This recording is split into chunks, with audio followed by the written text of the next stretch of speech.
2008 में मध्य विधानसभा से भाजपा विधायक रहे ध्रुव नारायण पर एक बार फिर बीजेपी ने भरोसा जताया है। उन्हें मध्य विधानसभा से उम्मीदवार बनाया गया है। वहीं मध्य विधानसभा क्षेत्र में आए प्रवासी विधायक दिलीप जायसवाल मीडिया से चर्चा करते हुए कहे कि भाजपा ने जो 39 उम्मीदवारों की सूची जारी की है वह सर्वे के आधार पर की है। वहीं ध्रुव नारायण सिंह ने कहा कि जिस तरीके से कांग्रेस विधायक ने वादे किए थे वह पूरे नहीं हुए हैं। नहीं, उन्होंने सही कहा कि मसूद साहब जो इतने दिन से विधायक थे तो क्षेत्र में कोई विकास उन्होंने नहीं किया। वो तो हमारे ध्रुव नारायण सिंह जी थे जो अपने कार्यकाल में यहां का रोड बनवाने का काम किया और उन्होंने एक काम जरूर किया कि उसमें गड्ढा बनवाने का काम किया। वो उन्होंने एकदम सही कहा। मैं उन पर क्यों आरोप लगाऊंगा भाई? देखिए, हाँ, बहुत अच्छा सवाल है आपका। सरकार भेदभाव नहीं करती है, विधायक भेदभाव करते हैं। जब उनको राशि दिया जाता है तो फिर विधायक अनुशंसा करते हैं, रिकमेंडेशन करते हैं कि हमारे क्षेत्र में कौन सा रोड प्राथमिकता के आधार पर बनाया जाए, कहां का नाला पहले बनाया जाए, किस आदमी के गुमटी को हटाया जाए और किस आदमी के गुमटी को रखा जाए। तो ये राजनीतिक लोग एक मिनट पुस्तक ले आप लगता है जल्दीबाजी में। एक मिनट मुझे बोलने दीजिए, मेरी बात सुनिए, एक मिनट शांत। एक तो क्या है कि लगता है सारे सवाल आप ही पूछेंगे। देखिए, ऐसा है कि कोई किसी के साथ भेदभाव नहीं करता। विकास कराने की क्षमता होती है, राशि सीमित मिलती है। मेरे समय में मात्र 77 लाख रुपए मिलती थी विधायक को विकास निधि के नाम पे। लेकिन मैंने अभी किताब मंगाई है जो मैंने अपने 5 साल कार्यकाल की पुस्तक छपवाई थी। आप में से कई साथियों ने शायद देखी भी हो, क्योंकि 10 वर्ष पुरानी बात है। मैंने पुस्तक बुलवाई है अभी। 250 करोड़ से ज्यादा के काम अपने प्रयास से विभागों में जाके अधिकारियों से, मंत्रियों से बात करके कराया।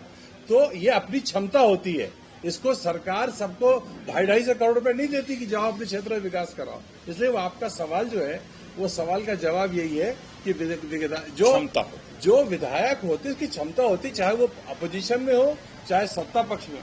ये मैंने पुस्तक छपवाई थी, अभी मैंने इसकी और काफी छपवाई हैं।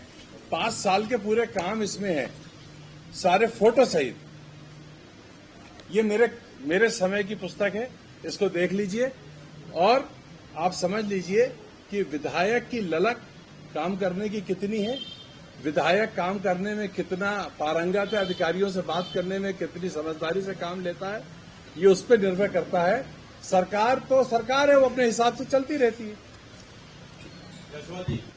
उनका पहले प्रशिक्षण लिया गया और 10 दिन में उस क्षेत्र के संगठन के लोगों से और विभिन्न संस्था से मिलकर पार्टी के लिए और पार्टी के या तो उम्मीदवार जहां की घोषणा हो गई है, जैसे भोपाल मध्य में हो गई है, तो उनके लिए आगे का रणनीति कैसे तय हो और चुनाव हम भारी बहुमत से जीतें, इस हेतु मेरा 10 दिन का प्रवास रहा।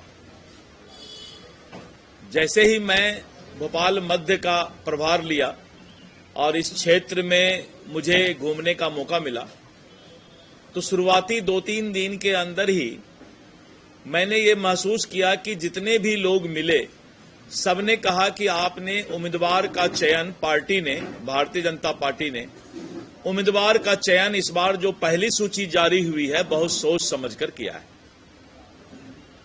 और बात भी सही है कि ये जो 39 लोगों की घोषणा हुई उसमें किसी भी नेता का कोई श्रेय नहीं है कि किसी नेता के कारण ये सीट किसी को मिला है।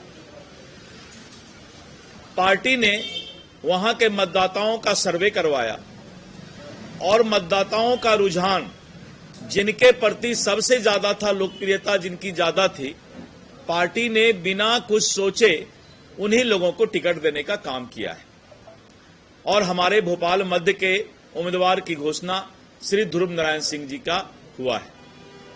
और जैसा कि मैंने कहा कि मैं इस बीच में 9 दिन के प्रवास में विभिन्न जगहों पर जो हमारे पुराने कार्यकर्ता थे, जो वरिष्ठ कार्यकर्ता थे, जो भूतपूर्व हमारे विधायक रह चुके थे, यहाँ के जो सांसद हैं, यहाँ जितनी भी एनजीओ है, विभिन्न जातियों के जितने भी की वोटर्स हैं, उन सब लोगों से मुझे मिलने का मौका लगा और करीब करीब मुझे लगता है कि पूरे क्षेत्र को आकलन करने का मौका मिला। मुझे ऐसा महसूस हुआ कि हमारे उम्मीदवार बहुत ही सशक्त हैं, लोकप्रिय हैं और इन्होंने पिछले कार्यकाल में भी इस क्षेत्र की जो सेवा की है उसके बारे में लोगों की कोई शिकायत नहीं थी और सब लोगों ने कहा कि पिछले बार भी जब विधायक रहे तो इन्होंने अच्छा काम किया है।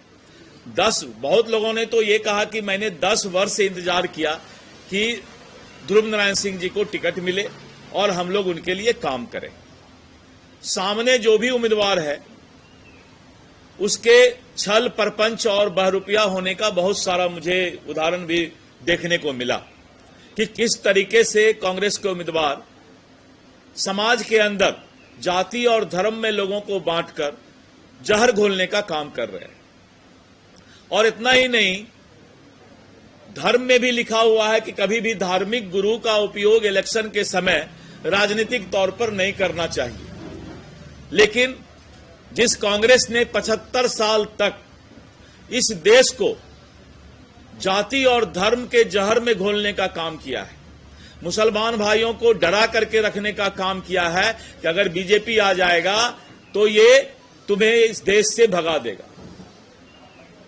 तो मुसलमान भाइयों को डरा डरा करके वोट लेना, आज तक अकलियत भाई मुसलमान भाई का कोई भला कांग्रेस से नहीं किया। और बाबा भीमराव अंबेडकर साहब के संविधान को भी कांग्रेस ने अपने कार्यकाल में धज्जी उड़ाने का काम किया है। नारा था कि जहां हुए बलिदान मुखर्जी वह कश्मीर हमारा है, और हमने दिखाया कि एक ही देश में अलग अलग निशान और संविधान नहीं रहेगा और 370 धारा हटाया गया और आज कश्मीर के अंदर अमन, चैन, गंगा जमनी और प्यार का वातावरण लाने का प्रयास किया जा रहा है। लेकिन वहीं पर कांग्रेस पूरे देश के अंदर अंग्रेज की जो नीति थी, बांटो और राज करो, डिवाइड एंड रूल, आज वही कांग्रेस अपना वोट बैंक बनाने का काम कर रही है। लेकिन जो भोपाल मध्य का मामला है, इसमें भी कुछ इस तरह की अफवाहें, कुछ इस तरह का साजिश करने का प्रयास कांग्रेस को उम्मीदवार कर रहे हैं। लेकिन हमारे जो मतदाता हैं वो पूरी तरह से सोच लिए हैं कि हम किसी भी परिस्थिति में भारतीय जनता पार्टी के उम्मीदवार को जिताने का काम करेंगे। और जिस तरह से मध्य प्रदेश सरकार में शिवराज सिंह चौहान की सरकार ने बहुत सारे योजनाओं के माध्यम से, लाडली बहना तो खैर आप लोग जानते ही हैं, बहुत सारे योजनाओं के माध्यम से यहां के लोगों का दिल जीतने का काम किया है।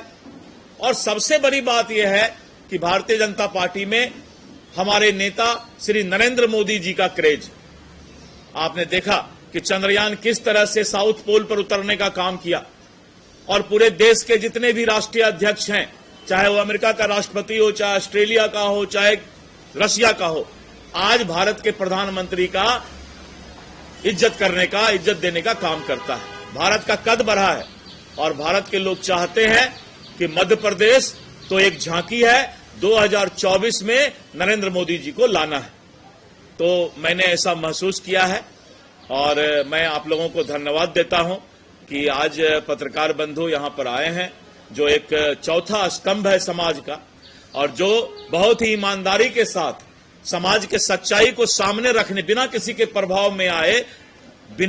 प्रभाव में आए समाज के सच्चाई को लाने का काम जो पत्रकार करते हैं, चाहे वो प्रिंट मीडिया हो, चाहे वो इलेक्ट्रॉनिक मीडिया हो, इसके लिए हम आपको धन्यवाद देते हैं। देखिए, क्षेत्र की जनता जो भोपाल मध्य में मैंने देखा कि सबसे पहले जो शिवराज चौहान जी की सरकार ने काम किया है उसके प्रति लोगों का रुझान अच्छा है। दूसरा कि नरेंद्र मोदी जी का नेतृत्व का बहुत क्रेज मैंने देखा। जो सबसे ज्यादा मैंने देखा वो नरेंद्र मोदी जी का, और जो भारतीय जनता पार्टी का आज पूरे दुनिया में भारत को सम्मान दिलाने का काम किया, उसका क्रेज अच्छा है। जो कोरोना काल के बाद गरीबों को और मध्यम वर्गीय लोगों को जो जीना मुश्किल हो गया था, और जिस तरह से नरेंद्र मोदी जी की सरकार ने कोरोना काल में वैक्सीन देने का भी काम किया और उनको खाने का भी इंतजाम करने का काम किया और उनको घर देने का काम किया, आयुष्मान भारत के माध्यम से उनको इलाज देने का काम किया, तो इन सब चीजों का प्रभाव मैंने देखा, जो मैंने देखा। केंद्रीय योजनाएं आपने गिना दी, आपने गिनाई, इसका जनता को सीधा लाभ मिला है। एक मिनट, मैंने कोई योजना नहीं गिनाया। एक मिनट, मैंने सवाल ये था, सवाल उनका था कि आपको क्या क्या देखने को मिला। क्षेत्रीय मुद्दा में जो मैंने देखा यहां पर कि लोगों को जो रोड चाहिए, जो मेट्रो रेल चाहिए, जो यहां का विकास चाहिए, तो वहां यहां की जनता सेटिस्फाइड है, संतुष्ट है कि शिवराज जी भोपाल का और मध्य प्रदेश का भला कर रहे हैं। ये मेरे नजर में, और जो जिनसे मैं मिला उनका नजर की बात मैं बता रहा। अब आपके दिल में क्या है वो मैं नहीं बता सकता। भोपाल से उमेश यादव की रिपोर्ट।